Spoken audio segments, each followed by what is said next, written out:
We had a playoff rematch and two games that featured four of the top teams that we think so far in the Winter 18 season. Week 2 was a good one for many reasons. We'll get to the real reason in a little while. The Week 2 post-game show, no sponsor. If you want to sponsor us, definitely contact the league, the Legacy Leagues at Gmail. I'd love to do a read here. Tyler's behind the camera. We had Body by Ryan Fitness last time. Could definitely use another read. It kind of spices things up. Hello, everyone. Mike, Kendall, Stuckey, and Joe. I'm Joey. Many of you hopefully know that. Let's start with Monstars and the Throne, a game from Tuesday night. The Monstars escaped 65-61. Definitely back and forth. Joe Bacciello doing Bacciello things. Some, thunderous dunks on court 1 right here. But I'll toss it over to you guys. That's one of those matchups I talked about of two of the what we expect to be deep playoff teams. What did you see in that game that confirms those thoughts that those teams are two of the best in the league? Yeah, you can definitely tell that these two teams were powerhouse teams. I mean, they were running up and down the court. They were getting the ball in transition. And Bacciello, like you said, had a monster night with 30 points, but unfortunately the Throne weren't able to squeeze one out. And they were going on a run, but the Monstars were too much for the Throne, and the Throne were on the heels, but it wasn't enough for the last 4 minutes of the game. Okay, so let's focus in at the end of those games. Some of the closer games we're going to go a little farther in depth, right? So what at the end of the game did the Monstars do? I know Kintuan Miles, a lot of people call him Pooch. He had some big plays, steals, defense leading to runouts that allowed the Monstars to win. But anything else stand out from that last 5 or 4 minutes that helped the Monstars win? They were very good on the free throw line. They were getting fouled a bunch of times to send them to the line, but they were good. Stewart and Miles, both 15 points and 18 points. Nice. They had a nice night. Anything else?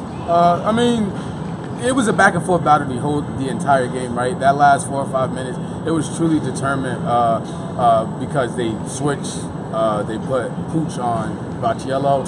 That switch was really, really helpful because Bacciello's first matchup, he was putting him in foul trouble. So once that switch happened, I think that's when you start to saw the Monstars gain some confidence, and then you start to see Pooch start to run in and get into that high flying play that we're used to seeing. So. That will definitely be a matchup to watch, right? So they saved that matchup for the end, right? It's kind of like saving, I'm not comparing the players, but when they saved Durant for, on LeBron till the fourth quarter, right? That kind of thing. So now we'll see if they go to that earlier, if they play again. That'll be something to watch because, like you mentioned, the foul trouble is always a big deal. Temptations Chasers, the Chasers, now 2-0. They beat Stranger Danger last week and now take down the Temptations, a team that we had ranked pretty highly in the power rankings. I'm sure that there'll be a lot of movement this week, but what did the Chasers do? I know we had two Washington brothers, right, for the first time, and they both looked very good. But, what did the Chasers do to knock off the Temptations, who we all kind of liked, I think, to win, right, coming in? Yeah, the Chasers got off to a hot start. They were 12-2 in the first run. Then they kind of slowed down a little bit, and Temptations were about to start to get back into it. They went on a 27-14 run in the second quarter and were able to go up by a point in the first half. But then the Chasers did too much for the Temptations, and they were able to pull it off. Dante Washington and Jerry Washington had huge nights, combined for a total of 49 points. Nice. And Melquan Horton had a good night too as well. Speaking of those guys, right, Melquan and those guys, the Washington brothers, they do something like Langston-esque. They take over that game, and that physical nature that they bring to the game is definitely like Langston-esque. Melquan, thunderous game. Yeah. Oh my God. Even though they lost, right? This kid came out and put on a performance for the ages. He used to play for Stranger Danger last year, of course, and we saw that they had problems closing out games last summer. But this kid, man, he played with an attitude and a ferociousness that I'd never seen out of this kid. So though they lost, he had a hell of a game. So. I think, and I promise we're gonna get to these two in a second. I think of those three players, Jerry, Deontay, and Melquan, not only do they dunk, not only do they score, they impact the game in multiple ways, and that's kind of what you see consistently showing up. Even if they're not hitting their shots, even if they're off from the floor, they're still playing defense. They're still getting those steals and impacting the team in other ways, right? Team Moose and the Flint Tropics, that playoff rematch I mentioned, Team Moose winning in the, I'm going to say, quarterfinals last year. I think it was the 4-5. Flint Tropics get some revenge after a interesting Week 1 game. We'll leave that there. They beat Team Moose 52-35, so only 35 points from a Team Moose team who won in week 1, but I think only scored like 60, right? Like it wasn't a offensive explosion for them in week 1, and now only 35 points in week 2. What from the Flint Tropics did you see? Their resilience, being able to bounce back after that tough week 1 game. So Team Moose started the game on a 9-0 run. This game seemed to go back and forth with turnovers and fouls like every other play.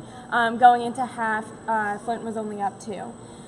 Going into the second half, their defense really stepped up. They only allowed Team Moose to score 16 points in the second half, so that was really something to allow them to get a win. Yeah. Anything else on that one? Because I'm gonna speak on the fantastic leadership of Doubleday, man. Because when those guys get into like that rut, and those are really grinded out games like the one they played in, him kind of being on the bench, even when he's on the bench on the floor, he's constantly talking to those guys, getting them riled up, and always are ready to play. So shout out to Doubleday for his leadership yesterday to pull off that win. I want to speak on the leadership. Yeah. After the heartbreaking loss of the first week, they needed that in this second week, because if they didn't, they could have been looking at an 0-2 start, and that's probably a death wish for them. Right, and because there's only 9 games, every win is big, making week 1 even tougher, right? So it's super important to come back and bounce back. We can put the Rim Breakers and Goon Squad on hold because Stranger Danger, big win. I don't want to say too much.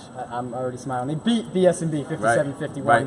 Huge third quarter by some guy that no one's ever heard of. Take it away. All right, so when you got a game like this, right, you got to go right down into the nitty gritty of things. And Joey, the commissioner, baby, we don't see explosions like this often, right? So when you see an explosion for 25 points and 7 rebounds, you gotta give him some credit, right? Stranger Danger, they played a great game, clogging the lanes. Tyler, I think he had 4 or 5 blocks down low. You know what I'm saying? So they did a great job when it came to closing out that game. And even though BS&B looked like they were going to come back, you constantly saw those guys on Stranger Danger like up. They were standing up on the bench. They were live. Those guys were live. They were constantly. And what I like about the commissioner's team is that they're not afraid to use those fouls, right? They're not afraid to use those fouls. And I'm calling the commissioner's team tonight because he is the reason why they pulled away in that victory. So they played a great offensive game, and when it came to defense, man, they really locked up and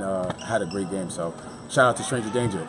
First game they closed out that we've seen them close out since last summer. So new Stranger Danger team, new players, new faces, and Joey, 25 points, 7 rebounds. Usually this does, I would move on here, but this really doesn't happen much. So anyone else want to chime in about that? Great game, John. Great game. Okay, so that one was for Will Hudson because we've had some mishaps with BS&B and Lob in the past. So I'm glad we were able to get him for Will. This is called a transition. Will is a trader and plays on No Limit. They beat Semi-Pro. That's called the transition, guys. Take notes back there. 105-56. No Limit. Easy win this week. Definitely. I think it was close maybe into the second quarter, right? We were like, oh, it's only like, 10. They're hanging around. And then No Limit, Eric Singleton, right, does his things. Shaquan Jackson, more big dunks. But what did No Limit do and carry over from week 1, their win, right, into this week 2 win? Well, No Limit, they definitely are quicker than most teams. Yeah. And Eric Singleton said it himself, that they forced the turnovers, and Semi-Pro had like too many turnovers to keep into the game.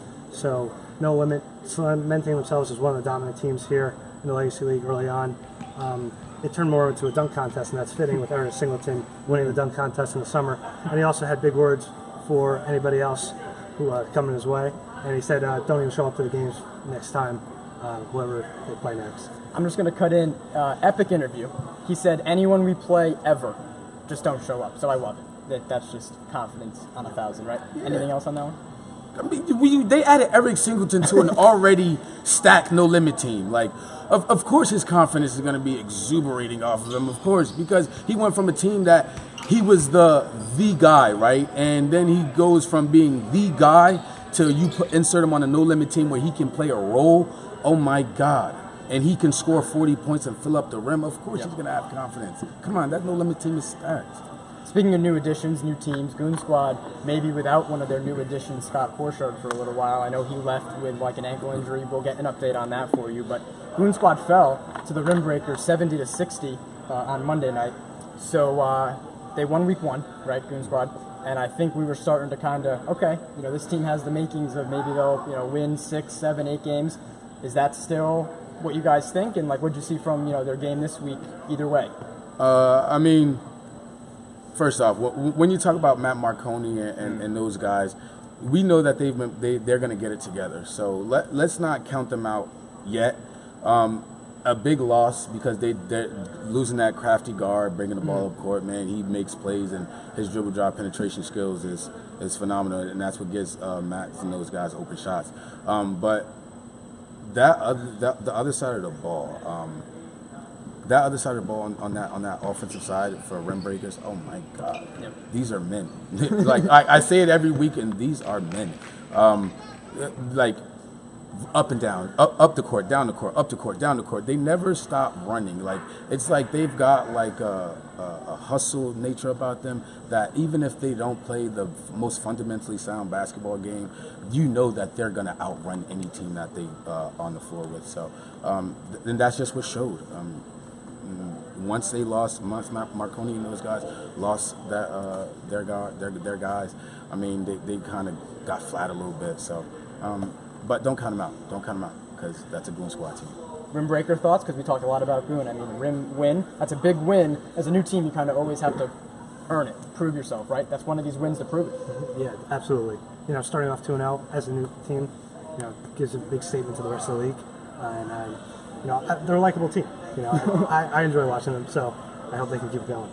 Awesome. Speaking of new teams that are also 2-0, take notes, Joe Cat. It's called the transition. Blue Devils 2-0. Mike Davis continues to roll. They beat Shooters Shoot. A lot of Twitter talk. I don't know if any of you saw that, but it's all in good fun. I commended them for keeping it that way and not crossing the line. But a lot of shots taken. Shooters Shoot predicting they would win.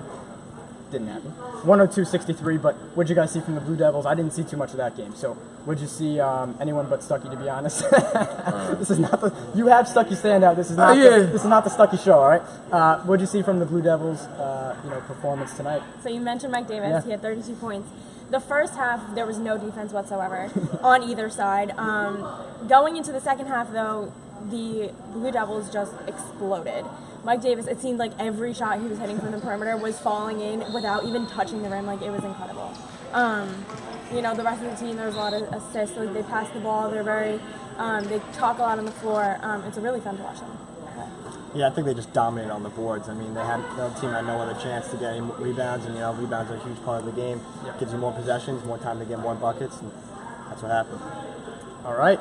That about puts a wrap on Week 2. Week 3 on Monday the 22nd. We'll be here at 8:30 on Monday. I'm not even sure of the games. We'll get there.